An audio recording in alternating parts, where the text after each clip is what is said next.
Has your dentist told you that you need an occlusal adjustment and you thought they might be speaking a different language for a second? Well, have no fear, because I'm here to tell you exactly what it involves, what to expect, and when you need one done.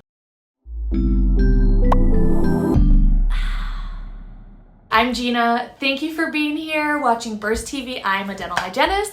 I'm a proud Burst ambassador, and I'm here to talk about occlusal adjustments.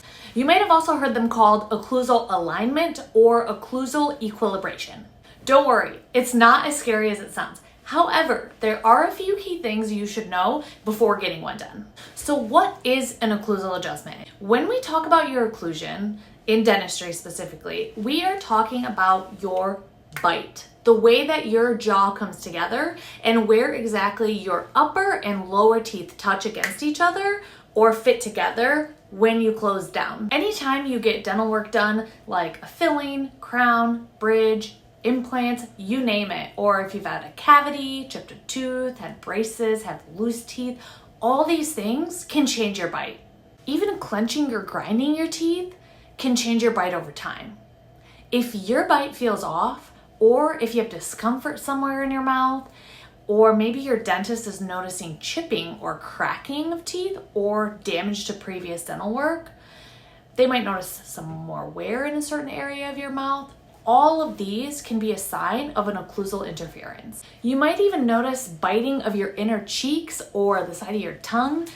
You might notice speech problems like the development of a lisp, discomfort in your temporomandibular joint, your TMJ, and even the muscles surrounding it. All of these problems might mean you need an occlusal adjustment. And if your bite is misaligned, this can cause a whole slew of oral health problems down the road. So it's definitely something that needs to be addressed.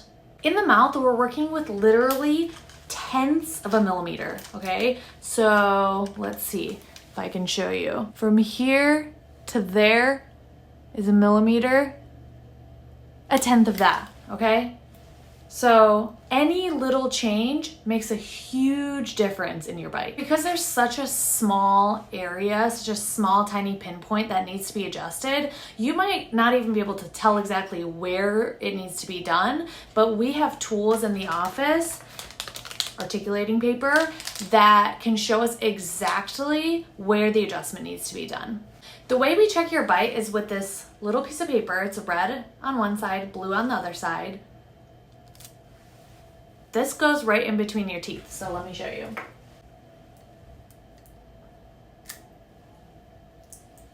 A little bit hard to see, but basically this will mark your teeth. When we place this paper in between your teeth, this tells us a lot about your bite, and it tells us exactly which teeth and specifically which area of your tooth needs to be adjusted. It takes years of training for your dentist to know exactly what these markings should look like on the teeth, and looking through magnification loupes like these and a light to see the tiniest details. Once they pinpoint the most minute area that needs to be adjusted, they will use a handpiece to make small little changes a little bit at a time, and therefore they'll change the bite that way. When the dentist is doing these occlusal adjustments, they're marking and checking the bite multiple times as you go. They'll ask you what it feels like for you, and then they'll check again and adjust as needed. Sometimes occlusal adjustments can take a long time because of this. It's a really slow process because we want to take away as little tooth structure as possible in order to balance out your bite. Does it hurt to get an occlusal adjustment? In most cases, the adjustment is being done on the outermost portion of your tooth, your enamel.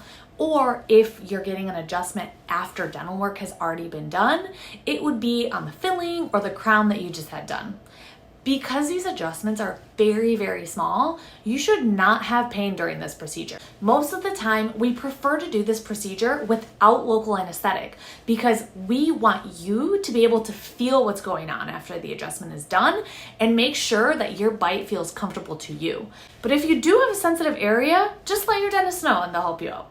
When would you avoid an occlusal adjustment? Okay, first and foremost, as a dental hygienist, I recommend going to see a trusted, experienced dentist. They'll be able to tell you if the problem you're having warrants an occlusal adjustment or not. Sometimes we have conditions in our mouths that require more than just an adjustment to fix the problem. And in those cases, it's so important to ask your dentist if they think that that adjustment will completely solve the problem that you're having or not. Ask how much tooth structure they suggest be removed in the first place and what results you can expect. There are many cases where dental malocclusion cannot simply be solved by adjusting your bite. It just can't. In those cases, ask what the options are ahead of time instead of going through with the whole procedure right away. Remember, you cannot grow back tooth structure like enamel. So make sure you ask questions and that you are confident in the expertise of your provider before going through with the procedure. Thank you so much for watching Burst TV. I appreciate all of your kind comments and questions, and if you'd like to see more, you know what to do. Subscribe to Burst TV so you don't miss the next one.